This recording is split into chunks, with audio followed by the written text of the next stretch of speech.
G'day ladies and gents, and welcome back to War Thunder. I really didn't want to go on another rant again after yesterday's video regarding top tier jets, but I did want to discuss something that is a little bit interesting. This is the F-89D, and it is pretty much branched off the F-89B in the premium tech tree, and you can basically more or less acquire it for 11,000 golden eagles. Obviously, the F-89D itself is 3,000, but you need to buy the F-89B first for something like 7,000 golden eagles. And of course, there's some play in between. A lot of people have called this plane broken, and there are some good reasons for this. But first, I would like to go over what exactly is a broken plane. For me, there are three major things that make a plane broken in War Thunder. The first is that there is no counter. A classic example is the Ka-50 and ADATs at the moment, and there have always been countless examples of things, especially at top tier. Whenever a new mechanic is introduced for a single nation that does not have a counter, it can be considered overpowered, because it can pretty much go and do what it wants, and have somewhat relative impunity. The second thing, that makes something broken is that it is under-tiered, meaning that its performance is too good for the battle rating that it currently sits at. Some planes that you could consider that used to be at least under-tiered are the Shenyang F5, and currently I would say the Reggiane. Certain other planes are also over-tiered, or under-tiered rather, my mistake. And these planes often have a large performance advantage over their opponents, whether that be in top speed, energy retention, climb rate, acceleration, or raw turning ability. It could have something that's just absolutely incredible that makes it under-tiered. The final thing is that it may have a bug in the actual flight model itself. Oftentimes you will find that there are planes that aren't quite up to their historical standards, and these planes will tend to be either really, really good or really, really bad. Prime example of this is the Javelin. The Javelin is supposed to be a bit faster in real life, and it's supposed to have stronger wings. I'm also told that it's supposed to have an all-flying tail, and it doesn't. As well as things like other little things that make the plane just a little bit strange. Now, what am I talking about all this stuff when we have the F-89D on screen? Well, have a look at these rockets. These are airburst rockets, meaning that they don't have to hit the target.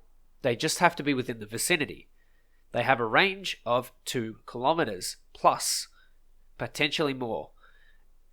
In fact, I'm pretty sure I can comfortably say that within 2 kilometers, these rockets are extremely strong.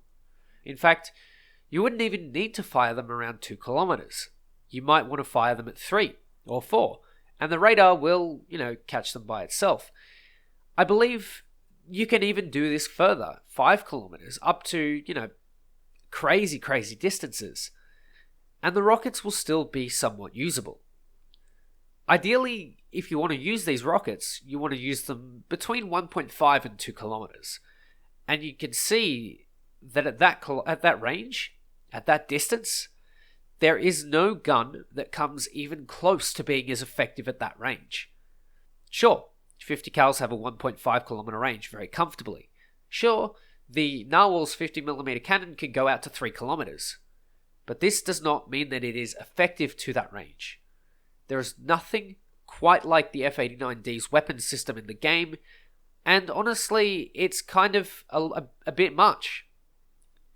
The plane itself is extremely strong, and you can see that if you couple that with a couple of other things, as you can see the performance of this plane, having the afterburner, having the acceleration, and I'm able to just willy-nilly turn. I don't have to play smart.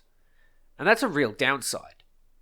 Having to play smart in War Thunder is one of the things that should be the most rewarding thing.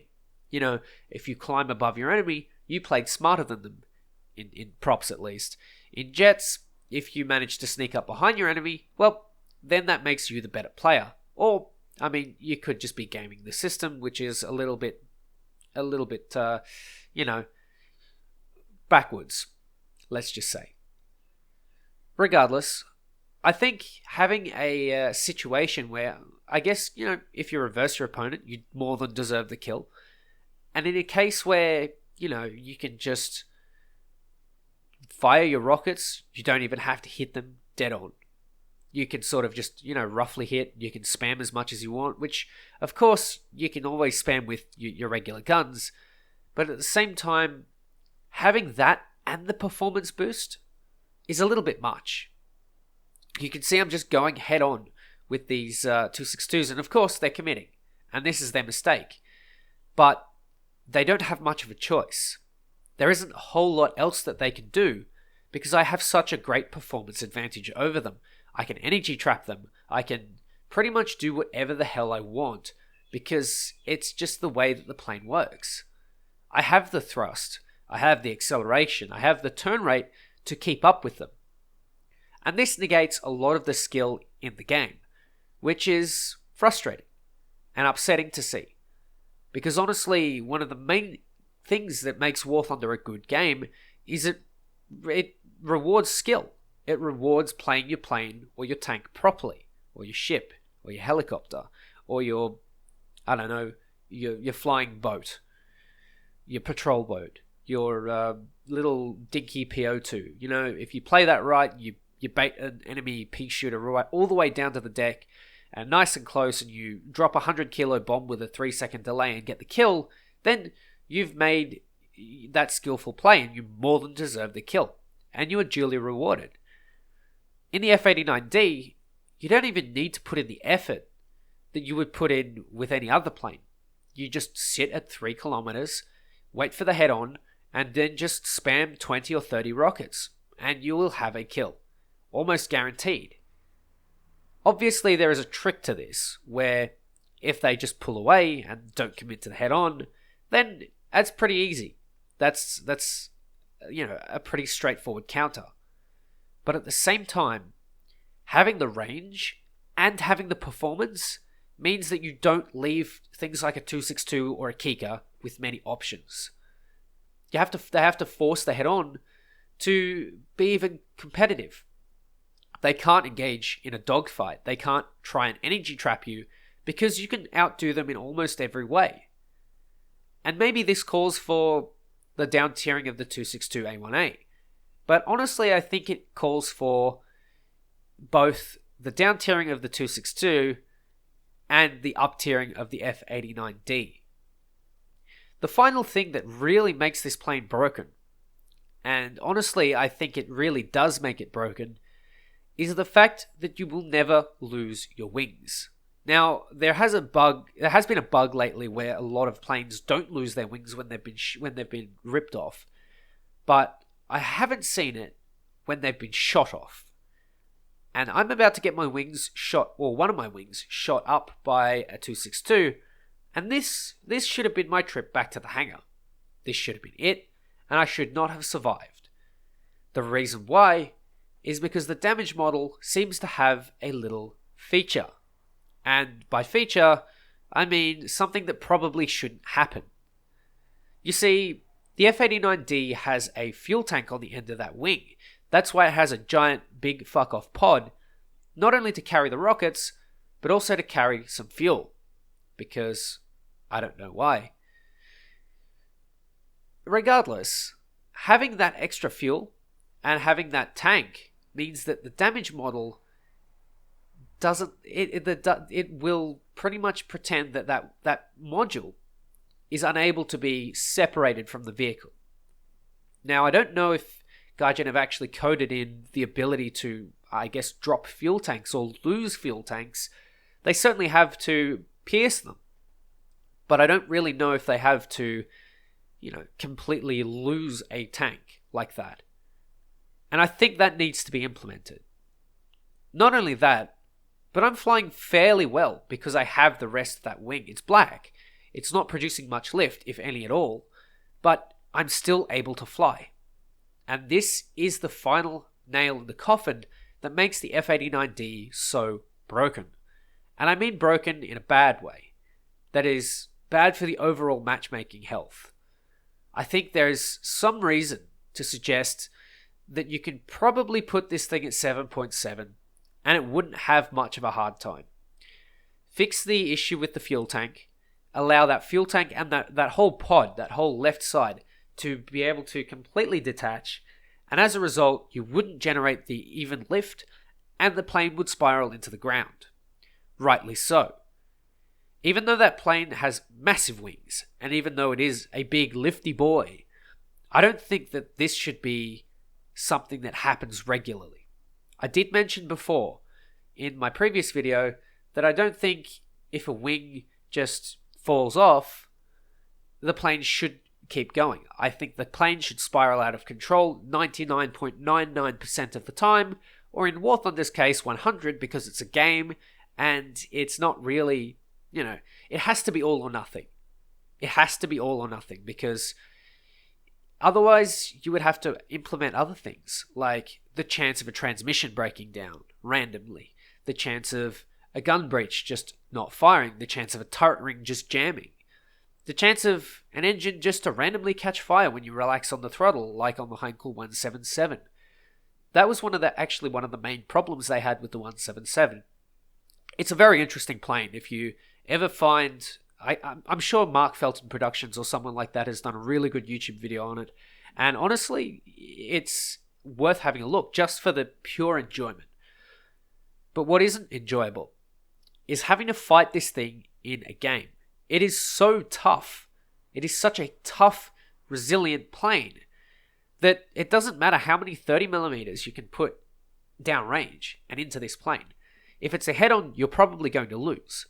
If you've caught him with his pants down, he's probably not going to go down very easily. And that's the real problem. It doesn't go down as easily as you might have thought. It's like the Centauro. When it was first introduced, it didn't have the APHE triggering the effect on the armor.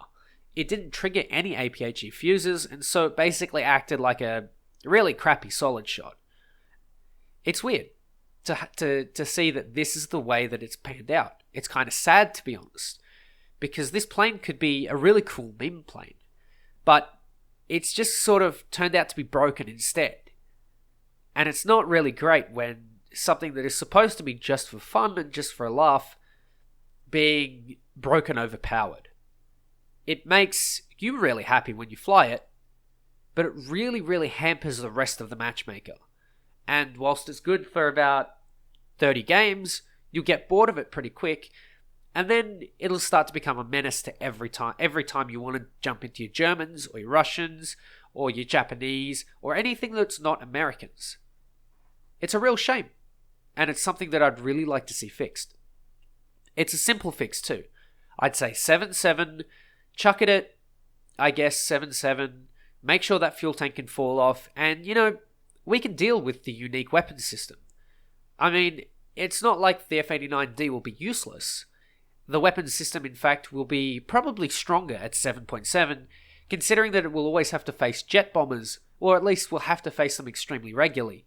You'll come against the unarmed Canberras, you'll come up against the IL-2 or IL-28 and the TU-4 in an up tier, and if you want to up tier it to 8.0 and you get a 9.0 game, well, you can deal with the Vortors actually quite well. The problem is that it will never see a matchmaker, in this case, that is somewhat balanced, because 262s are pretty much just food for this plane. And Arados are pretty much just food as well. Everything at this matchmaker is just too slow and does not have enough thrust to compete with the F-89D. If it was at a higher battle rating and there was stuff like the MiG-15 and the A5 Sabre and the G91 and the F-84G and the LA-15, the Yak-30, the G91 Pre, you name it. There are plenty of good competitors to this plane. They're just at a slightly higher battle rating. And honestly, I don't think it would hurt. I'd like to see it go to 7.7, and I would like to see the wingtip fixed. And then we have a good meme plane. We have a fun, interesting meme plane that is a great laugh, instead of having a game-breaking and overpowered vehicle that just absolutely destroys everyone else's fun. Anyway, ladies and gents, thank you very much for watching. I hope you enjoyed. Take care, and I'll catch you next time.